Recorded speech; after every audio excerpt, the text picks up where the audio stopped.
Hi, everybody. Tim Hughes here. I'm the CEO and co-founder of DLA Ignite. And with me today, I've got Harland Merriam. And what we're going to do is we're going to be talking about his book, Profit Seeks Purpose, How to Make Money Without Losing Your Soul, a Modern Business Fable. Harland, thank you so much for coming on to talk about your book today. Can you tell us where we can find you?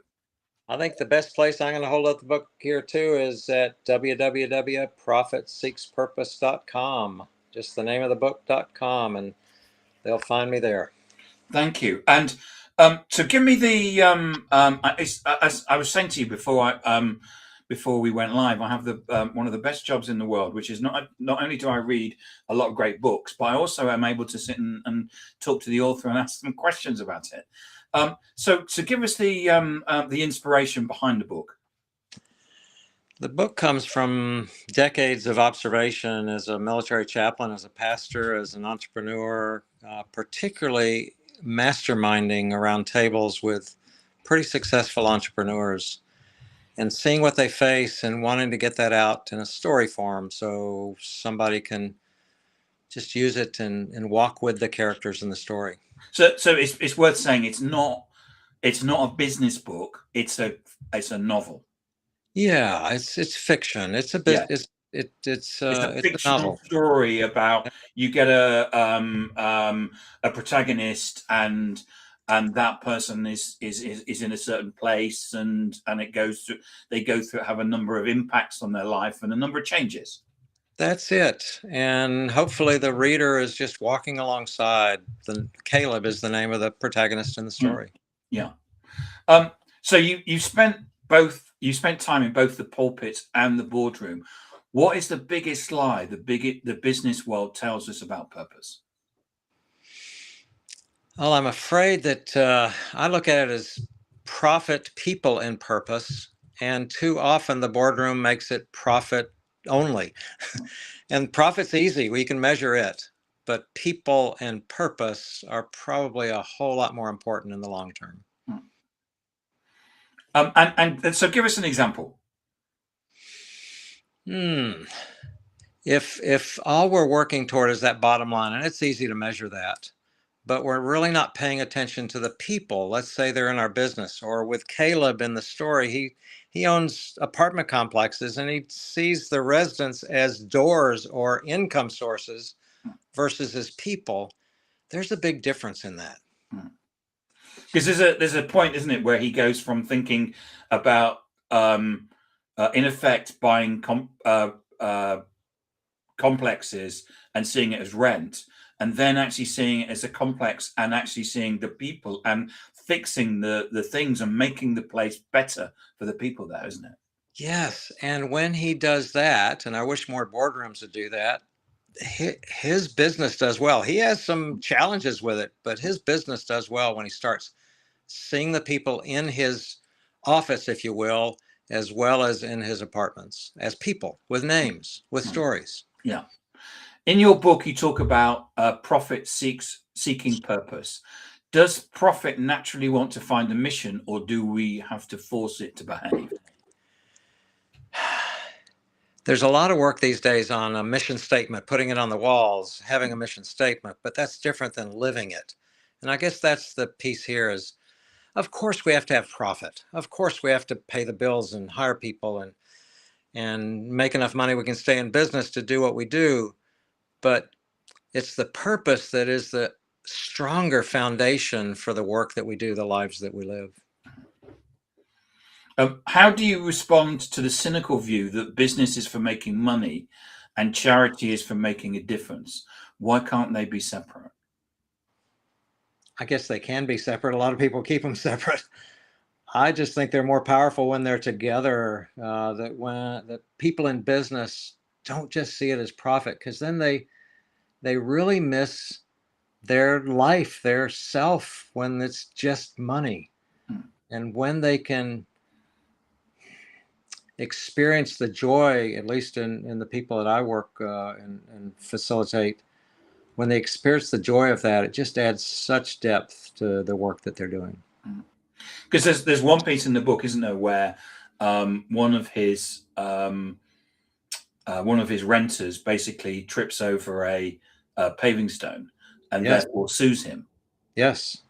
And because they see the money that they're suing him for, ultimately being able to pay for the school fees and to set themselves up.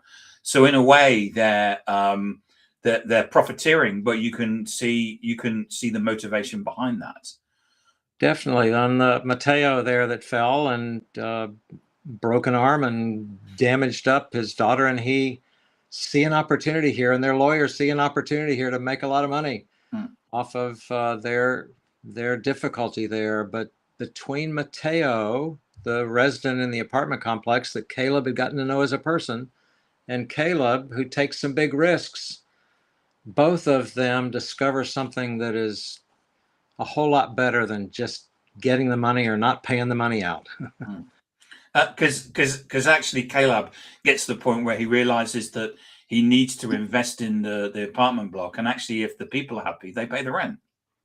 Yes, he had painted it up, he had put some new landscape in, he had prettied it up, but it still wasn't serving the residents there. And as he got to know them, he was able to serve them. They stayed longer, they invited their friends to come. The complex had a higher return on investment than if he hadn't. You mentioned the loneliness of leadership.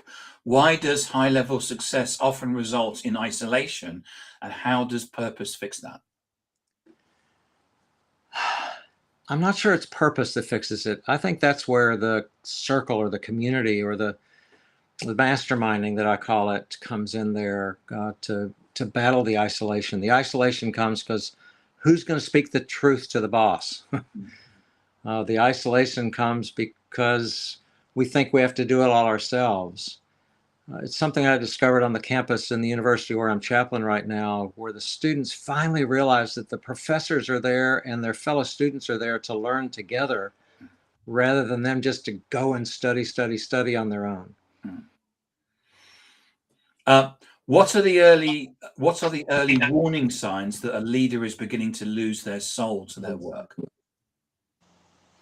I think as a pastor, the earliest warning sign is at home with the spouse and the children, if they're married, or just in their own, and I'll use the term there as a pastor, as a Christian pastor, their soul, their real self. They're flat. Caleb starts out that morning after the biggest purchase that he'd ever made. He said, I ought to be feeling better, but it just is flat. It's not feeling like it ought to. What's next? He eventually realizes the key is not what's next, but who's next. Who's he going to become as he moves into his future? Yeah, you make it. You're very. It comes across where he basically sees himself as making bigger and bigger deals, but even though he's making bigger and bigger deals, that's moving him further away from his family, and therefore, what purpose is the bigger and bigger deals? Absolutely. Even the pastor in our congregation, I was speaking with his wife yesterday, and she says, he's just so busy. He's doing good work, but he's busy and he's missing out with his family. He's missing out on being able to rest.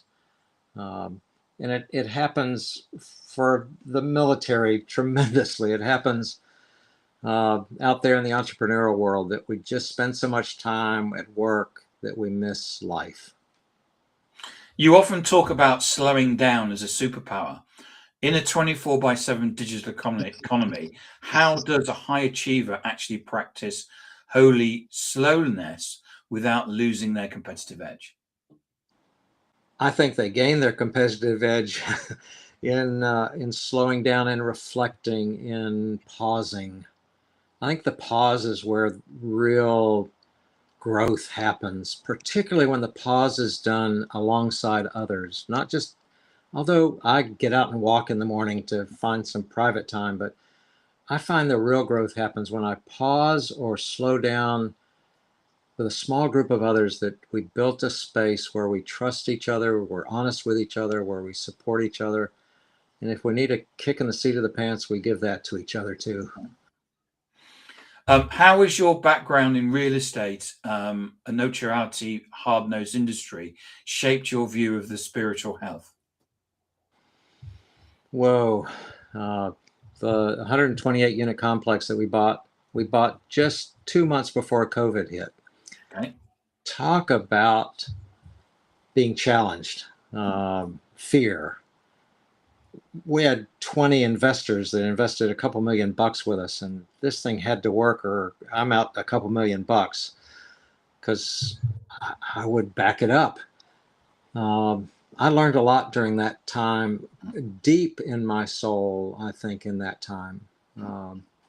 What's right, what's true, what's good, how do we make this thing work, how do we be flexible? We'll just keep plugging away.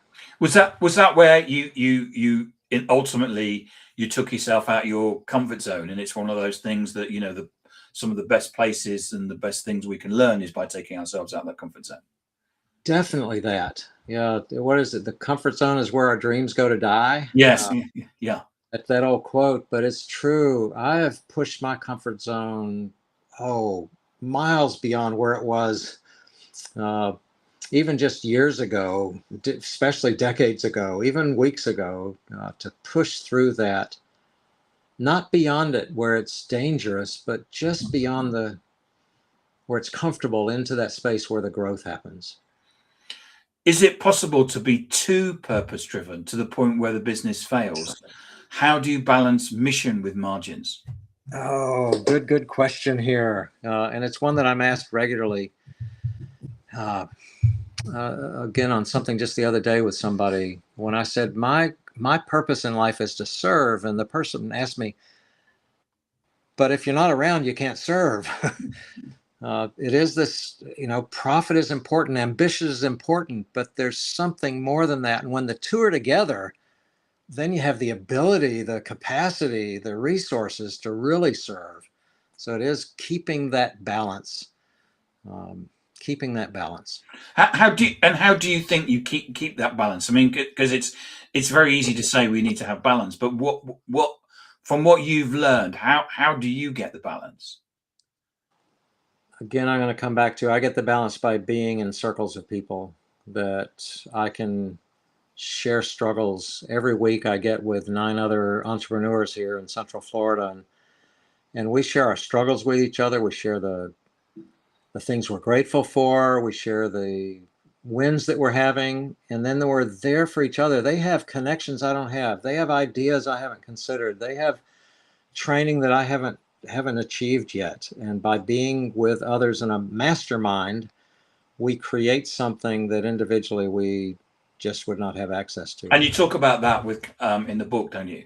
Yes, that's one of the keys, I think, for Caleb is he gets invited by a friend to join some peers, not do it alone.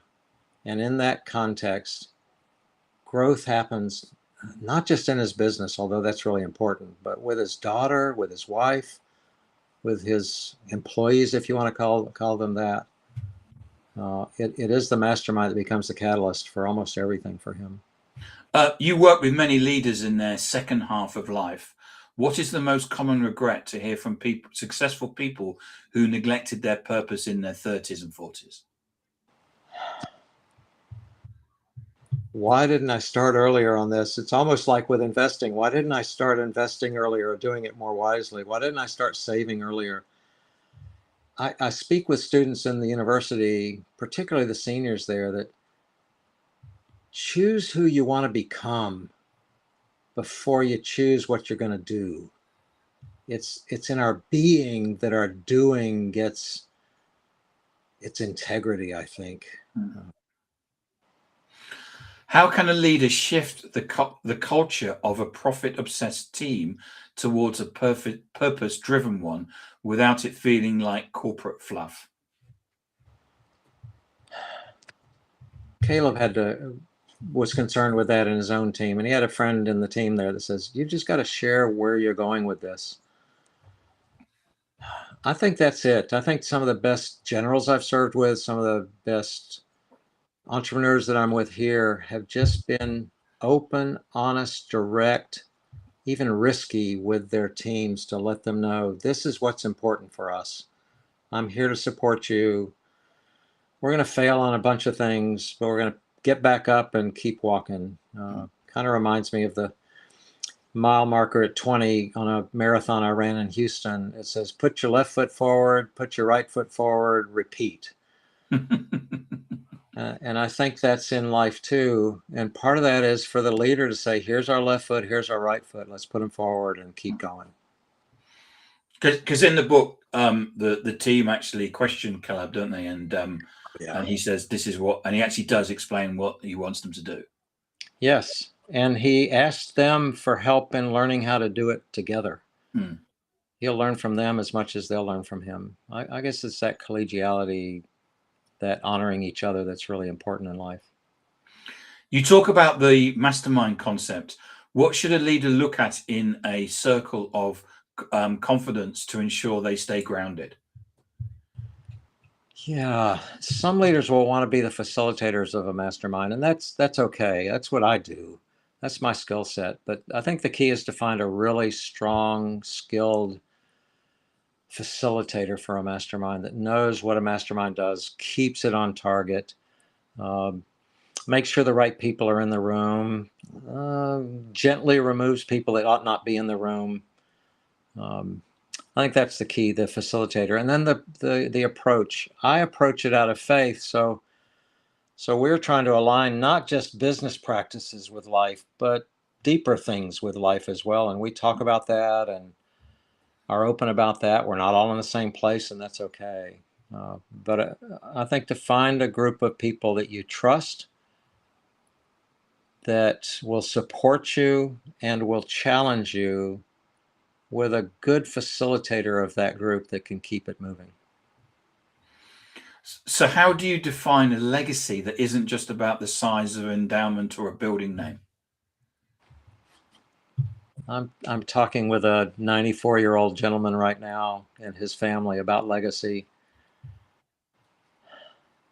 And it's not just a building name. It's discovering what his deepest joys are in life and helping him find a way that those can keep being expressed while he's here and with his children and grandchildren after he's gone. If someone is currently in a job they hate just to pay the bills, how can they find purpose in that profit? Or is it time for them to quit? Sometimes it's time for them to quit. Just get out of the people that are dragging you down. No question about that. Not easy. And sometimes it's about just getting inside your own self and deciding I can make this work. I'm gonna do things differently here. I'm gonna do my best with what I've got. Kind of that's the old scout motto, do your best. Or the old Army model in the United States, be all that you can be. Perhaps when you're all that you can be and doing your best, you can transform a job from just being drudgery to real joy. So how you have a very peaceful personal life. How does that quiet life fuel your loud business decisions? Good question. Kind of goes back to an earlier in there. How do we get that rest? How do we get that pause? I think my quiet life, it starts early in the morning for me. A lot of people, the old, get up and spend time. So I spend time by myself early in the morning. I always have. Maybe it's because of my Army background. We got up at dark 30 all the time. Maybe it's that. Just get the day started right. Decide where I'm going during the day. Decide what's most important. I make a little list. Say, here's the one thing. Maybe it comes out of that book. The one thing I want to make sure I do today. The things I must do today, and then the things that I got there to do today. And I try to keep that one thing and the must things high priority. And the final question, Harland, if there's one Monday morning action step our listeners can take to start aligning their profit with their purpose, what would it be? Find at least one other person. I would say probably find 3 or 4 other people and start connecting with each other, create a safe space to grow together, to help each other.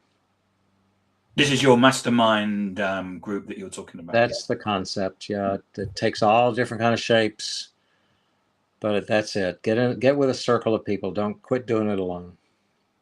And you talk about that in the book as well, don't you? Yeah, get a copy of the book and walk alongside Caleb and see what resonates with you. And we've had a comment from Phoebe Oblar. Harland talked about having a community of like-minded, talented individuals beyond spiritual groups. How does one find such groups that have a depth of both entrepreneurship and spirituality? That's a great question, Phoebe. Thank you. It is, and it's hard. The people in the mastermind that I facilitate, Phoebe, are people that found church. They're Christian people. I'm a Christian man, but they found church didn't understand them, and they're in entrepreneurial circles out here, business.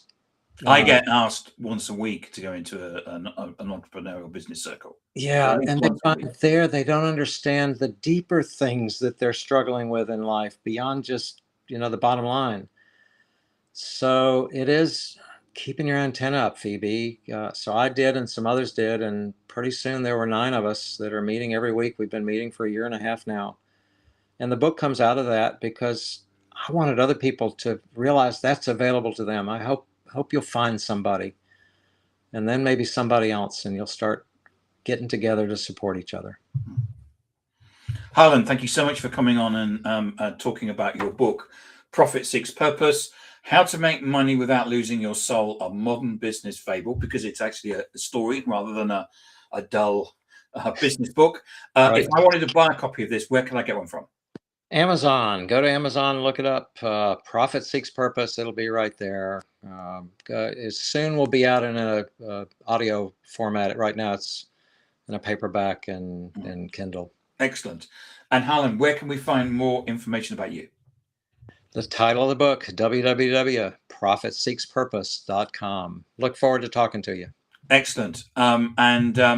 Thank you, Phoebe, for your comments as well. And thank you. And Harland, thank you